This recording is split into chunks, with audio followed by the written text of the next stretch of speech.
दोस्तों स्टडी 91 के YouTube channel में आप सभी का बहुत बहुत स्वागत है। और आज दोस्तों हम लोग पढ़ने वाले हैं बौद्ध धर्म से संबंधित सवाल जवाब की सीरीज। जी हाँ दोस्तों, इसमें बहुत सारे सवाल आज आपके आने वाले हैं। ठीक है, तो बौद्ध धर्म से अक्सर आपकी परीक्षाओं में बहुत सारे प्रश्न पूछे जाते हैं। तो क्या आपकी तैयारी इस टॉपिक पर हो चुकी है या नहीं हुई है? ठीक है, तो लगातार देखो, ये जो सवाल जवाब की सीरीज चल रही है, ये मैंने आपसे कहा था कि हर एक विषय में रोज मैं बदल बदल कर एक नए विषय के साथ, एक नए चैप्टर के साथ आऊंगा ताकि आपको मजा आए। ठीक है, तो दोस्तों इस सीरीज के साथ जुड़े रहिए। उम्मीद करता हूं आपको बहुत मजा आएगा, क्योंकि जो इंपॉर्टेंट चीजें हैं ना, सिर्फ उस पर डिस्कस किया जा रहा है। ठीक है, और कभी आसान क्वेश्चन, कभी कठिन क्वेश्चन, हर तरह के प्रश्न आपको दिए जाएंगे, घबराने की जरूरत नहीं है। तो चलिए स्टार्ट करते हैं और देखते हैं कि पर्टिकुलर इस टॉपिक में आपकी तैयारी कितनी अच्छी हो पाई है। ठीक है, स्टार्ट किया जाए। तो पहला क्वेश्चन जो है ये रहा आपकी स्क्रीन पर। पहला सवाल दे रहा है कि बुद्ध के उपदेश जो है वो किससे संबंधित है? जल्दी से बताइए, बुद्ध के उपदेश किससे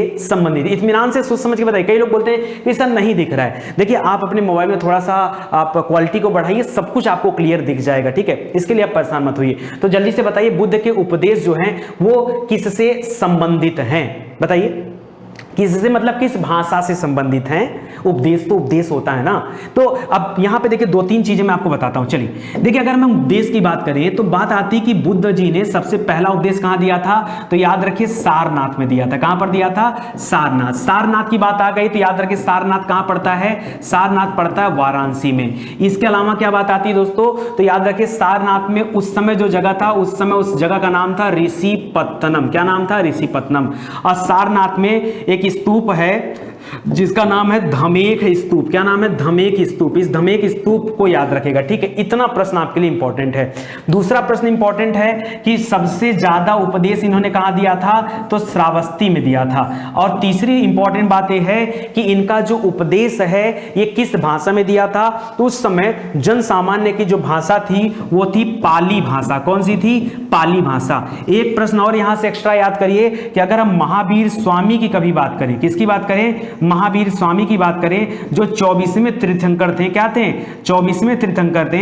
अगर हम इनकी बात करें तो याद रखिए, इन्होंने अपना उपदेश किस भाषा में दिया था? बताइए बताइए, प्राकृत भाषा में। किस भाषा में दिया था? प्राकृत एक भाषा होता था, प्राकृत भाषा में इनका उपदेश आया था, जबकि पाली भाषा में गौतम बुद्ध का उपदेश आया था। ठीक है, तो इसको याद रखेंगे तो यहां आपका सही उत्तर क्या हो जाएगा? आहा। अच्छा, यहां पे देखिए दूसरा, अब इसी तरह के प्रश्न होते हैं तो ऑप्शन की जरूरत पड़ती है। ठीक है, यहां पर कहा कि आचरण की शुद्धता और पवित्रता से संबंधित इनके उपदेश है, वो तो सही है, लेकिन किस भाषा में उपदेश थे? तो याद रखिए, पाली भाषा में उपदेश थे। ठीक है, तो अब ऐसे प्रश्नों के लिए ऑप्शन देंगे तभी तो बताएंगे कि क्या सेंस है पूछने का।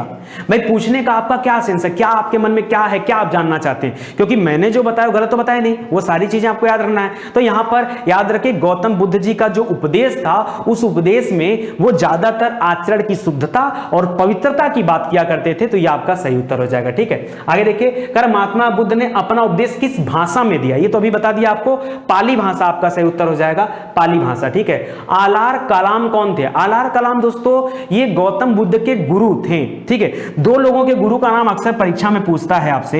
एक तो पूछता है कि आलार कलाम कौन थे, तो याद रखिए गौतम बुद्ध के गुरु थे। ठीक है, याद रखिए। एक कभी कभी आपसे पूछता है कि भगवान श्री कृष्ण के गुरु कौन थे? ठीक है, तो याद रखिए संदीपनी जी का नाम सुना होगा, संदीपनी जी, याद रखिए ये भगवान श्री कृष्ण के गुरु थे। ठीक है, या आपने एक और नाम मुझे देखिए नहीं याद आ रहा है, छांदोग्य उपनिषद में उनका चर्चा है, बहुत अच्छा नाम है यार, उसमें भी उनको जो है श्री कृष्ण का देखिए गुरु माना गया। आप जरा कमेंट करके बताइए, संदीपनी जी के अलावा एक और नाम मेरे दिमाग में भी आएगा तो मैं आपको बता दूंगा। ठीक है, तो अक्सर करके गुरु वाला क्वेश्चन आता है, तो याद रखेगा आलार कलाम जो थे ये गौतम बुद्ध के गुरु थे, इसको याद रखेगा। ठीक है, आगे लिख रहा है कि गौतम बुद्ध का दूसरा नाम बताइए। गौतम बुद्ध का दूसरा नाम क्या था? इनके बचपन का, भाई पहले तो इनका नाम गौतम बुद्ध था नहीं, पहले इनका नाम क्या था? इनका नाम था सिद्धार्थ। बचपन का नाम था सिद्धार्थ, याद रखेगा। लुम्बिनी में इनका जन्म हुआ था। ठीक है, और 30 वर्ष की अवस्था में इन्होंने गृह त्याग किया था। उसके बाद जाकर इन्होंने ज्ञान अर्जित किया। ज्ञान की प्राप्ति इनको कहां पे हुई है? बोध गया में हुई है। पहला उपदेश इन्होंने सारनाथ में दिया है। इनकी मृत्यु कुशीनगर में हुई है, मल्ल राज्य में। तो ये सब याद रखेगा। यहां बचपन का नाम क्या आ जाएगा? सिद्धार्थ सिद्धार्थ हो जाएगा। ठीक है, तो इसको याद रखेगा। प्रच्छन्न दे रहा, प्रच्छन्न कर सिद्धार्थ करिए, सिद्धार्थ सही उत्तर हो जाएगा। ठीक है, आगे बढ़ते हैं दोस्तों, अगला देखते हैं। कह रहा किस बौद्ध साहित्य में महात्मा बुद्ध के नैतिक एवं सिद्धांत से संबंधित प्रवचनों का संकलन किया गया है? तो महात्मा बुद्ध के नैतिकता के बारे में, उनके सिद्धांतों के बारे में कहां बताया गया है? तो याद रखिए, आपने त्रिपिटक का नाम सुना होगा, उसमें दोस्तों अभिधम्म का नाम सुना होगा। ठीक है, ये जो अभिधम्म पिटक है उसमें इनके उपदेशों का सार दिया गया है। अभिधम्म पिटक में इनके उपदेशों का सार दिया गया। परीक्षा में सब प्रश्न आते हैं, आप तो मैं पूछ रहा हूं, जवाब दो ना, समझ में आएगा कि आपकी तैयारी हुई है नहीं हुई है। भाई ऐसे तो फटाफट तैयारी कर, मुझे बार बार क्वेश्चन रिपीट करने की आदत नहीं है। ठीक है, कि एक क्वेश्चन को मैं 3 बार पढ़ूं, नहीं, मेरे से नहीं हो पाएगा। ठीक है, आगे लिख रहा है कि हीनयान अवस्था का विशालतम एवं सर्वाधिक विकसित प्राकृतिक चैत्यगृह स्थित है। ये चैत्यगृह क्या होता था दोस्तों? तो आपने नाम सुना होगा, गुफाओं को विहार के रूप में बनाया जाता था, उसी तरह से चैत्यगृह होता था। ये शैलकृत चैत्यगृह मतलब शैल को काट करके रहने नुमा घर बनाया जाता था। शैल माने पत्थर, पहाड़ को काट करके। तो याद रखें, हीनयान अवस्था और महायान ये 2 अवस्थाएं हैं। इसमें आपने सुना होगा कार्ले का चैत्यगृह, तो कार्ले आपका सही उत्तर हो जाएगा। ठीक है, कार्ले आपका सही उत्तर हो जाएगा यहां पे। ठीक है, आगे देखते हैं दोस्तों। करा गौतम बुद्ध द्वारा अपने धर्म में दीक्षित किया जाने वाला अंतिम व्यक्ति कौन था? सबसे अंतिम में गौतम बुद्ध जी ने किसे अपना दीक्षा दिया? तो याद रखिए, गौतम बुद्ध ने अपना दीक्षा दिया था सुभद्र को, क्योंकि बाकी वैसे सबसे प्रिय शिष्य इनके थे आनंद और उपाली। कौन थे? 2 लोग थे, आनंद और उपाली, ये 2 सबसे प्रिय शिष्य थे। लेकिन अंतिम समय में वो लोग बेचारे थोड़ा लेट हो गए, तो इन्होंने अपना अंतिम उपदेश दिया सुभद्र नाम के व्यक्ति को। ठीक है, सुभद्र हो जाएगा आपका सही उत्तर। अगला दे रहा कौन सा बौद्ध पवित्र स्थल निरंजना नदी के तट पर स्थित है? तो निरंजना नदी बहती है आपके बिहार में। बिहार में बोध गया है, याद रखेगा, बोध गया में बोधि वृक्ष है। उस बोधि वृक्ष के नीचे महात्मा बुद्ध को ज्ञान की प्राप्ति हुई थी, निरंजना नदी के तट पर हुई थी। ठीक है, इसको भी याद रखेगा। इसी तरह से पूछता है महात्मा महावीर स्वामी जी को ज्ञान की प्राप्ति कहां हुआ था? तो फाल्गु नदी के तट पर हुआ था, वो भी याद रखेगा, इंपॉर्टेंट है। तो ये जो बोधि वृक्ष था ना, इसको एक शासक था शशांक, उसने क्या किया था? कटवा करके नदी में फेंकवा दिया था। ठीक है, अभी इस समय जो बोधि वृक्ष है वो जो है दूसरा लगाया गया वहां पर, जो पहला वाला था उसको काट दिया गया था। ठीक है, तो इसको भी आप याद रखेंगे, बोध गया हो गया, जहां पे महात्मा बुद्ध जी को ज्ञान की प्राप्ति हो पाई है। ठीक है, अगला देखिए, करा त्रिपिटक ग्रंथ किस धर्म से संबंधित है? तो याद रखेगा त्रिपिटक। ठीक है, सुत्त पिटक, अभिधम्म पिटक, ठीक है, सब जो पिटक वाले होते हैं, पिटक वाले चीजें, ये बौद्ध धर्म से संबंधित हैं। किससे? बौद्ध धर्म से संबंधित है। ठीक है, तो त्रिपिटक जो ग्रंथ है ये बौद्ध धर्म से संबंधित है। बुद्ध ने सर्वाधिक उपदेश कहां पर दिए? तो याद रखिए, सबसे ज्यादा उपदेश, शुरुआत में आपको बता दिया हूं, सबसे ज्यादा उपदेश उन्होंने श्रावस्ती में दिए थे। कहां पर? श्रावस्ती में दिए थे सबसे ज्यादा उपदेश। ठीक है, तो उसको याद रखेगा। महात्मा बुद्ध का महापरिनिर्वाण किस राज्य में हुआ है? महापरिनिर्वाण मतलब कहां पे उनकी मृत्यु हुई है? तो याद रखेगा, उनकी मृत्यु हुई है मल्ल राज्य में या फिर कुशीनगर में। कुशीनारा, कुशीनगर, मल्ल राज्य, आप कुछ भी बोल सकते हैं, तो ये आपका राइट आंसर हो जाएगा। ठीक है, तो याद रखेगा मल्ल। किस शासक के काल में चतुर्थ बौद्ध संगीत समिति का आयोजन किया गया था? तो याद रखिए, पहला वाला कब किया? आपसे पूछता है सब। ठीक है, तो याद रखेगा, जब पहली बार मृत्यु होती है 383 में। ठीक है, महात्मा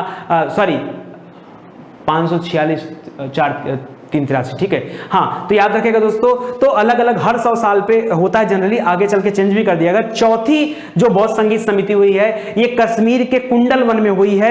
कनिष्क उस समय राजा था, उसको आप याद रखेगा। उसके पहले अशोक के समय में ये संगीत समिति हुई थी। उसके पहले जो है अशोक के जो पिता थे आपके बिंदुसार, उनके समय में हुई थी। उसके पहले कालाशोक के समय में हुई थी। ठीक है, तो सब याद रखेगा, काफी इंपॉर्टेंट है। ठीक है, तो कनिष्क यहां हमारा सही उत्तर हो जाएगा।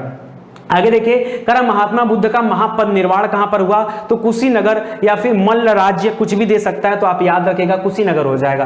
भारत में पहले मानव प्रतिमाओं की पूजा की गई। सबसे पहले मानव प्रतिमाओं में किसकी पूजा की गई थी? तो पहले भगवान की पूजा प्रतिमा बनाकर नहीं की जाती थी, गौतम बुद्ध की ही सबसे पहले प्रतिमा बनाई गई थी, जिनको मूर्ति के रूप में पूजा गया था। और सबसे पहले बौद्धों के द्वारा ही मूर्तियों को पूजने की प्रथा शुरू हुई। आगे चल के जब गुप्त काल आता है, तो गुप्त काल में खूब ढेर सारी मूर्तियां बनाई गई, ठीक है, तब जाकर के मूर्तियों का पूजन और भी बड़े पैमाने पर होने लगा, ठीक है। तो याद रखेगा, बुद्ध कौशांबी किस राज्य के काल में आए थे, राजा के काल में आए थे बताना है। तो कौशांबी दोस्तों एक समय में इलाहाबाद को कौशांबी कहा जाता था। इलाहाबाद की राजधानी वत्स हुआ करता था। क्या?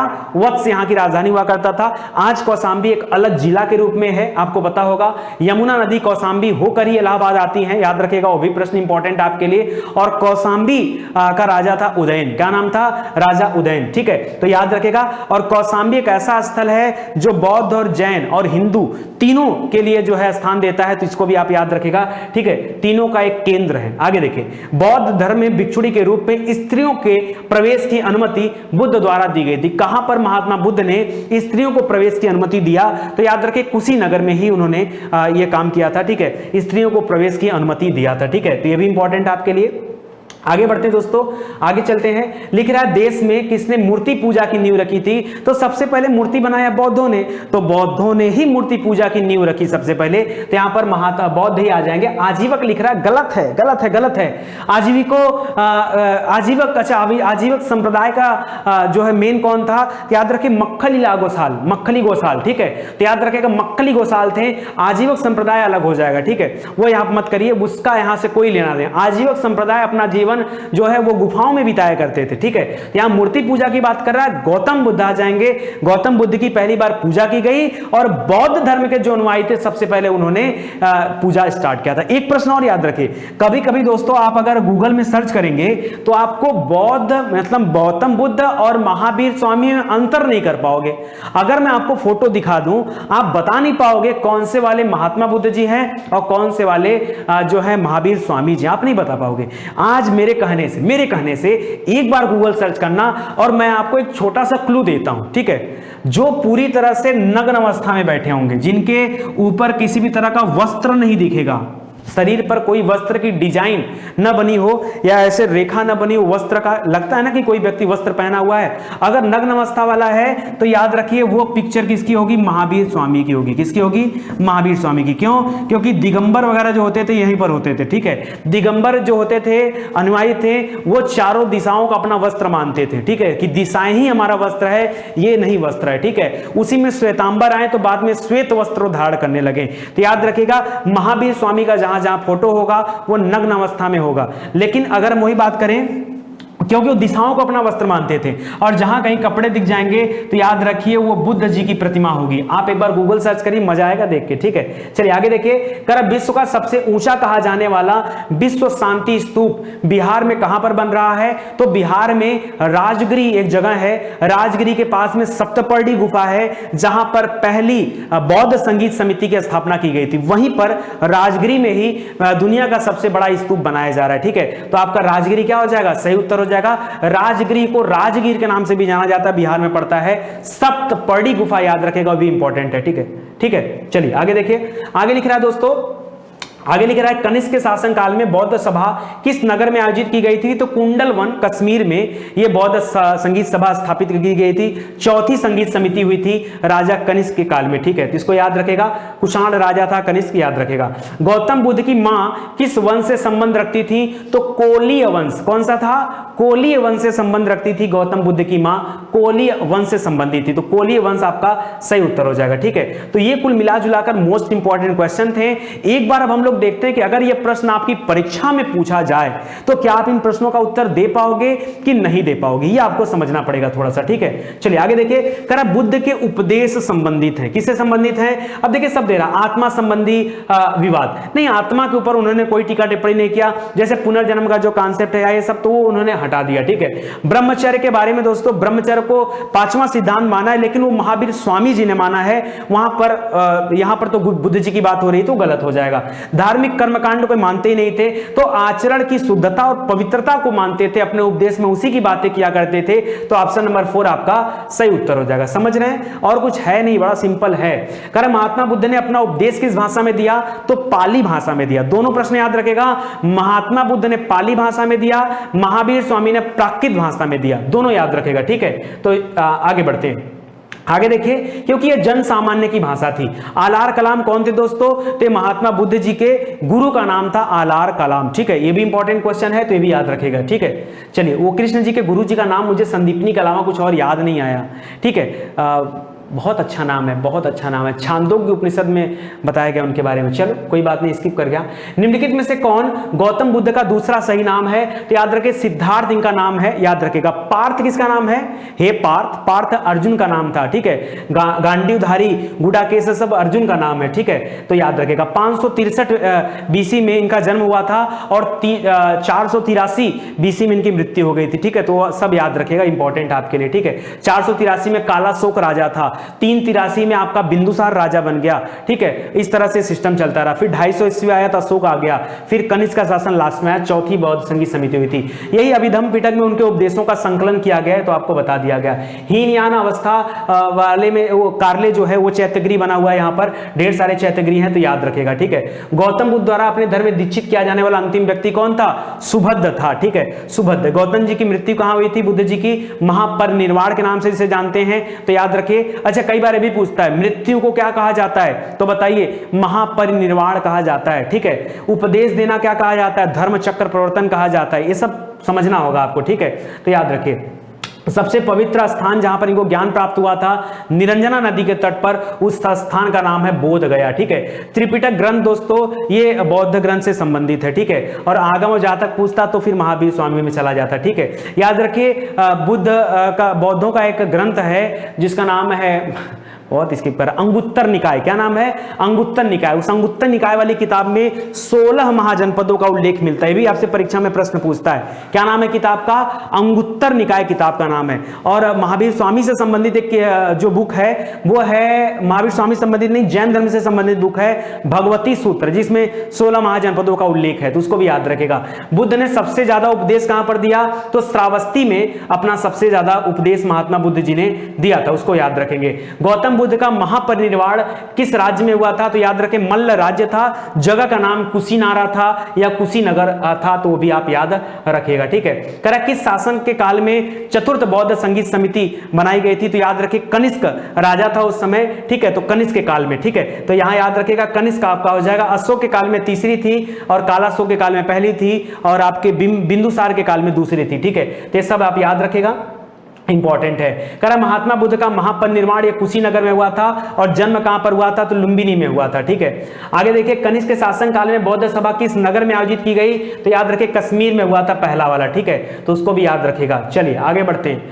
आगे लिख रहा, भारत के पहले मानव प्रतिमाओं में किसका पूजा किया गया? तो गौतम बुद्ध जी का ही पूजा किया गया, और सबसे पहले यह प्रथा भी किसने शुरू की? तो बौद्धों ने ही शुरू किया। बुद्ध कौशाम्बी किसके शासन काल में आए? तो राजा उदयन के शासन काल में कौशाम्बी आए थे। ठीक है, तो याद रखेगा। बौद्ध धर्म में भिक्षुणियों के रूप में स्त्रियों का प्रवेश कुशीनगर में दिया गया, और महात्मा बुद्ध जी के कहने पर दिया गया। महात्मा बुद्ध जी की जो माता थी, ठीक है, उनकी मृत्यु हो गई थी समय से, ठीक है, समय से पहले, मतलब कि बहुत जब वो छोटे थे तो ही मृत्यु हो गई थी। इनका लालन पालन की मौसी ने किया है, जिनका नाम है प्रजापति गौतमी। क्या नाम है? प्रजापति गौतमी, इसीलिए गौतम के नाम से प्रसिद्ध हुए, गौतम कहलाए। ठीक है, तो याद रखेगा। निम्न में से किसने मूर्ति पूजा की नींव रखी थी? तो याद रखिए, किसने रखी थी? बौद्ध धर्म ने रखी थी। ठीक है, तो इसको भी याद रखेगा। महात्मा बुद्ध की मां किस वंश से संबंध रखती थी?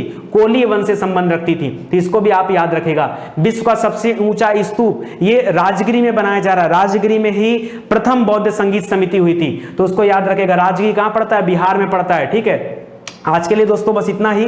उम्मीद करता हूं आपको मजा आया होगा। इसी तरह से अगर आप डेली सवाल जवाब की सीरीज से बने रहेंगे तो मुझे लगता है कि जीएस में आपको महारथी बनने से कोई रोक नहीं सकता। देखिए, प्रैक्टिस में आपको आना पड़ेगा, साथ देना पड़ेगा, तब तो मजा आएगा, अदरवाइज मजा नहीं आएगा। ठीक है, मिलते हैं अगले लेक्चर में, तब तक के लिए जय हिंद, जय Bharat. Thank you so much दोस्तों। वीडियो को पूरा देखा करिए, किसी तरह का एडवर्टाइजमेंट आता है तो उसे भी देख लिया करिए। एप्लीकेशन और वेबसाइट आपके लिए लॉन्च किया गया, वहां आइए, ढेरों चीजें दी गई हैं, तो वहां आकर अपनी पूरी तैयारी आप कर सकते हैं। ठीक है, आज के लिए इतना ही, मिलते हैं अगले लेक्चर में, तब तक के लिए जय हिंद, जय Bharat. Thank you so much.